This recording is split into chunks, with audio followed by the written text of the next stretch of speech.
بسم اللہ الرحمن الرحیم۔ میرا نام نور ہے۔ میں بہت غریب ہوں۔ میرا شوہر کام نہیں کرتا۔ میں سارا دن آفس میں کام کرتی ہوں۔ 4 پیسے جو مہینے کے آخر میں بنتے ہیں وہ بھی اپنے شوہر کے ہاتھ میں تھما دیتی ہوں۔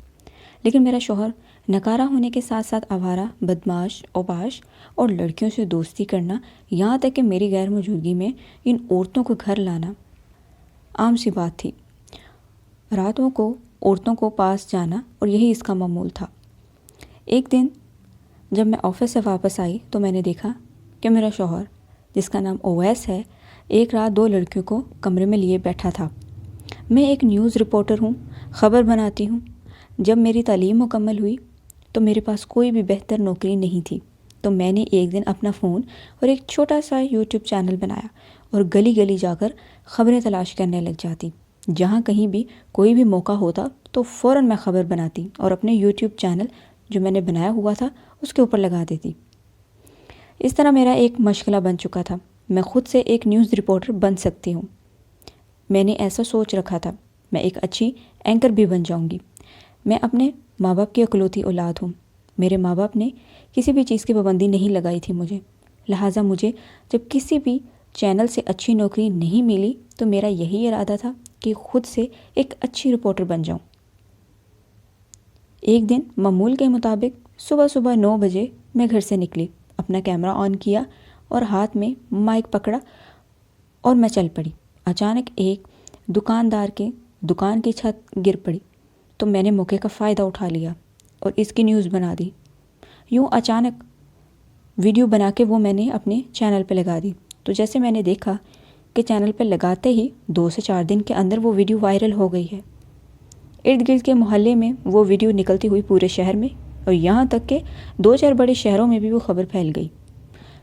لہٰذا اس طرح اس دکاندار جس کی دکان کی چھت ٹوٹی ہوئی تھی، انہوں نے اس کا معاوضہ بھرا اور نوٹس لیا اور سب کو چپ کروا دیا اور مجھ سے معذرت کی، اور مجھے یہ کہا گیا کہ ویڈیو کو اپنے یوٹیوب چینل سے ہٹا دیا جائے، اگر نہ ہٹایا جائے تو تمہیں مارنے کی دھمکیاں بھی دی گئی۔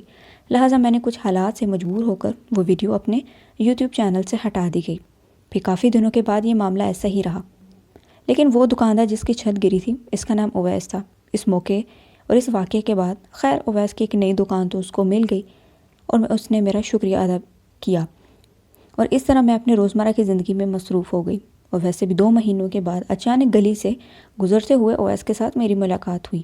اس نے میرا شکریہ ادا کیا اور کہنے لگا کہ میڈم، آپ کی وجہ سے مجھے ایک نئی دکان مل گئی ہے، میرے سر پہ جو قرضہ تھا وہ بھی ختم ہو چکا ہے، اور جبکہ وہ دکان مالک مکان جو مجھ سے قرضہ لیا ہوا تھا وہ مجھ سے اب قرضہ واپس نہیں لیے گا، بلکہ اس نے وہ سارا قرضہ مجھے معاف کر دیا ہے۔ اب اس نے مجھے نئی دکان بھی دے دی ہے، لہٰذا مجھے یہ کامیابی آپ ہی کی وجہ سے ملی ہے۔ میں بہت خوش ہوں۔ اس کی یہ بات سن کر آخر کار مجھے کوئی کام نہیں مل رہا تھا۔ مجھے اس کی بات سن کے بہت خوشی ہوئی کہ آخر میرا کوئی کام کیا تو کام آیا اور کسی کی زندگی بنا گیا۔ یہ اس طرح وہ پہلا وقت تھا کہ میرا نیوز بنانے کے بعد اویس کے ساتھ میری دوستی ہو گئی اور ہم روز ملتے، لمبی باتیں کرتے، پھر آہستہ آہستہ ہماری فون پہ باتیں ہونے لگی۔ ملنے کا سلسلہ بھی شروع ہوا تو کافی طویل ہونے لگا۔ وہ مجھے پسند کرنے لگا اور آہستہ آہستہ بات یہاں تک پہنچ گئی کہ نور، تمہاری وجہ سے میں کامیاب ہوا ہوں، تو میری زندگی میں خوش قسمتی کی علامت ہو۔ مجھے فخر ہونے لگا کہ میں واقعی ایک خوش قسمت لڑکی ہوں جو کسی کی خوش قسمتی بنی ہوں۔ لہٰذا یہاں تک کہ ہماری شادی کی بات آن پہنچی، لیکن اب میں ہر روز اس کو یہی کہتی کہ تم اپنے ماں باپ کو میرے گھر بھیجو رشتے کے لیے۔ وہ ہمیشہ یہی کہتا، تم پریشان نہ ہو، تمہاری وجہ سے مجھے کامیابی ملی ہے، میں کامیاب انسان بنا ہوں، مجھے کامیاب انسان بنانے میں تمہارا ہاتھ ہے۔ لہٰذا روزمرہ کے کام اسی طریقے سے چلتے رہے۔ شادی کا دن کبھی آیا ہی نہیں اور نہ ہی وہ میرے گھر تک کبھی آیا۔ مجھے اس بات کی فکر ہونے لگی اور پریشانی بھی۔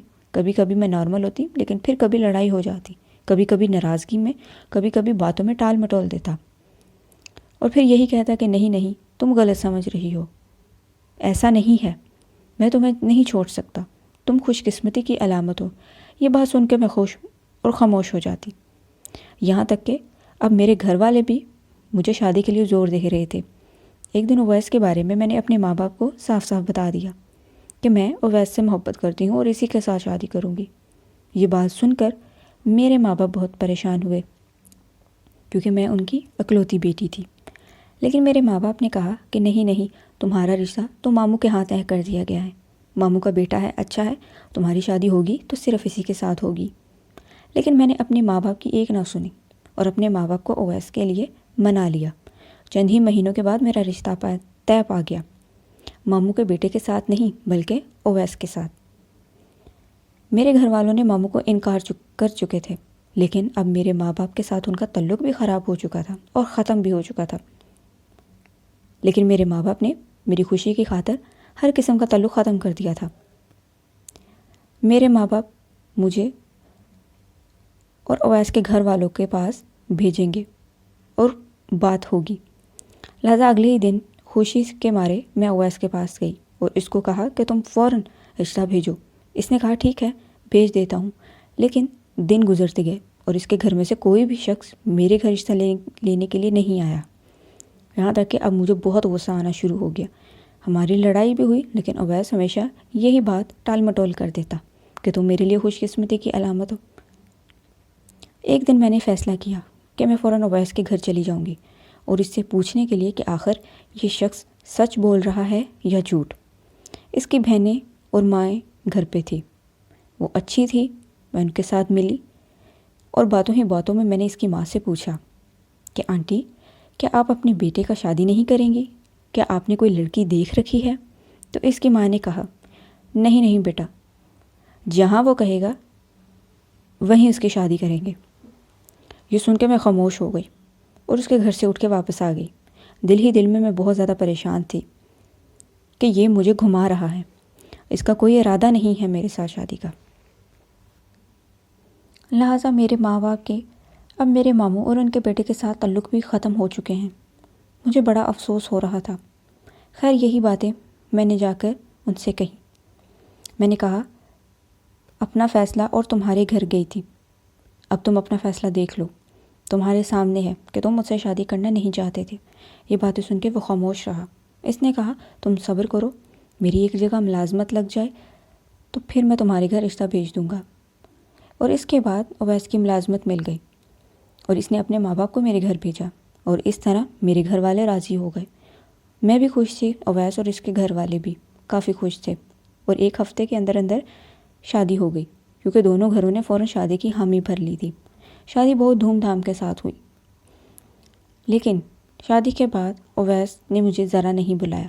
اس کا رویہ بدل گیا کیونکہ اسے دبئی جانا تھا۔ اس نے مجھ سے کہا کہ میری فلائٹ ہے اور مجھے جانا ہے، مجھے اپنی پیکنگ کرنی ہے، مجھے دیر ہو رہی ہے۔ یہ سن کر میں بہت حیران ہوئی اور کہا کہ ابھی تو شادی ہوئی ہے۔ تو اس نے کہا نہیں، ملازمت زیادہ ضروری ہے، لہٰذا میں انتظار نہیں کر سکتا۔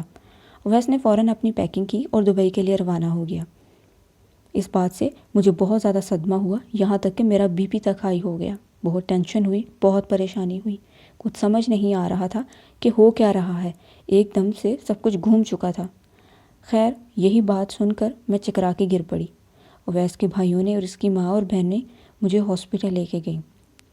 ہسپتال میں ڈاکٹروں نے کہا کہ زیادہ بی پی ہائی ہونے کی وجہ سے اس کی آنکھوں کی بینائی جا چکی ہے، اب یہ دیکھ نہیں سکتی، یہ اندھی ہو چکی ہے، لہٰذا میرے پاس اب آنکھیں نہیں تھیں، میں کچھ نہیں دیکھ سکتی تھی۔ ہمارے تعلقات ایک دوسرے کے ساتھ اچھے تھے، سبھی معاملات ایک دوسرے کے ساتھ اچھے تھے۔